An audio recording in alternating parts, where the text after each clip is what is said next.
రామలక్ష్మణులతో కలిపి పడిపోయాడు. ఒక్క వానరుడు యుద్ధభూమిలో లేచి తిరుగుతున్నవాడు లేడు. ఇంద్రజిత్ శక్తి తెలుసు కాబట్టి విభీషణుడు వెళ్ళిపోయాడు, దొరకలేదు.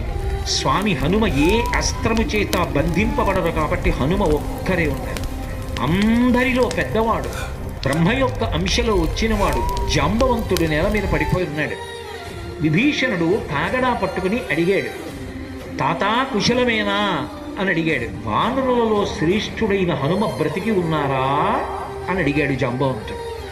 విభీషణుడు అన్నాడు, తాత నువ్వు అడగవలసినది రామలక్ష్మణులు కుశలముగా ఉన్నారా అని అడగాలి.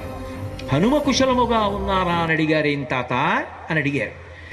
మొత్తం వానరులు రామలక్ష్మణులతో కలిసి పడిపోయినా కూడా నష్టం లేదు.